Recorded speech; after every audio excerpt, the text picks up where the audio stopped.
Chapter 20. Of the love of solitude and silence. Seek a suitable time for thy meditation, and think frequently of the mercies of God to thee. Leave curious questions. Study such matters as bring thee sorrow for sin rather than amusement. If thou withdraw thyself from trifling conversation and idle goings about, as well as from novelties and gossip, thou shalt find thy time sufficient and apt for good meditation.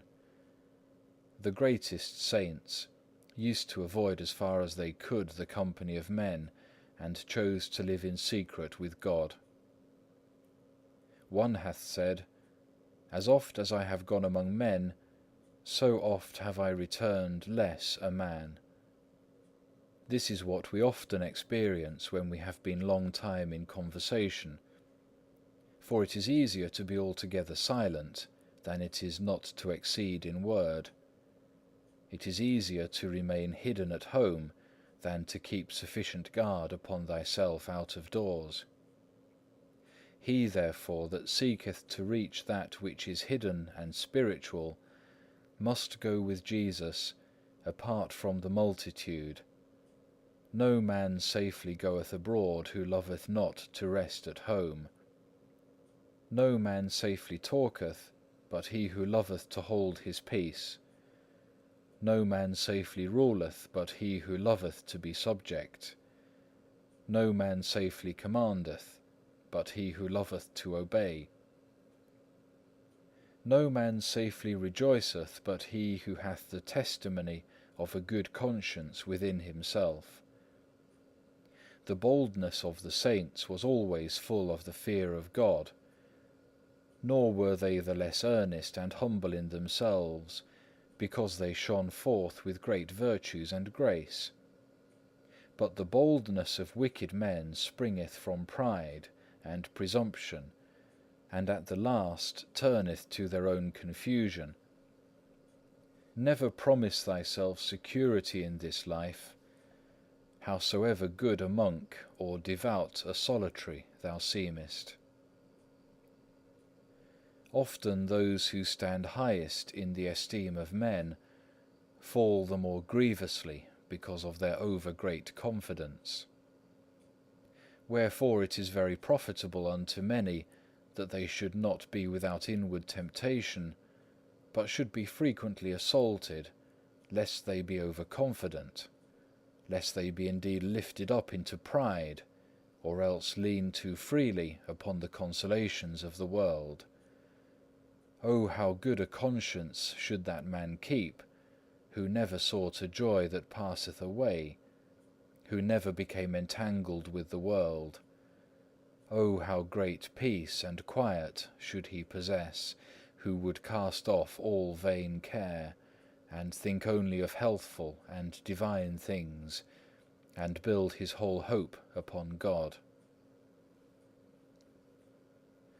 No man is worthy of heavenly consolation but he who hath diligently exercised himself in holy compunction. If thou wilt feel compunction within thy heart, enter into thy chamber and shut out the tumults of the world. As it is written, commune with your own heart in your own chamber and be still. Psalm 4, verse 4. In retirement thou shalt find what often thou wilt lose abroad. Retirement, if thou continue therein, groweth sweet, but if thou keep not in it, begetteth weariness. If in the beginning of thy conversion thou dwell in it and keep it well, it shall afterwards be to thee a dear friend and a most pleasant solace.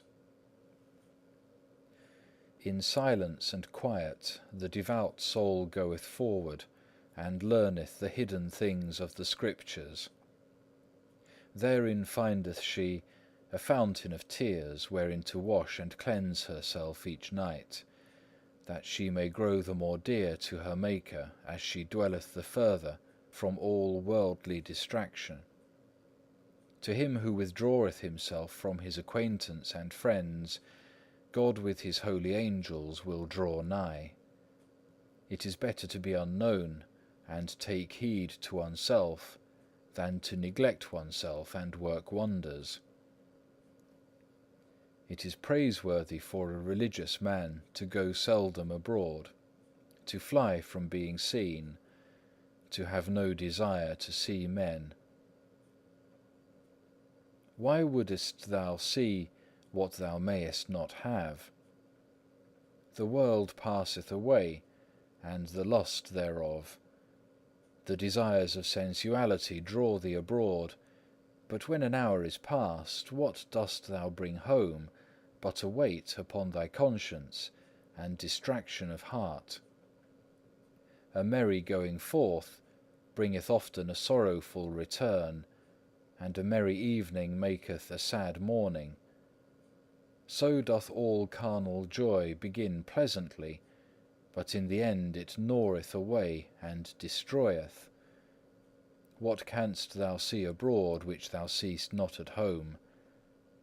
Behold the heaven and the earth and the elements, for out of these are all things made. What canst thou see anywhere which can continue long under the sun? Thou believest perchance that thou shalt be satisfied, but thou wilt never be able to attain unto this. If thou shouldest see all things before thee at once, what would it be but a vain vision? Lift up thine eyes to God on high, and pray that thy sins and negligences may be forgiven.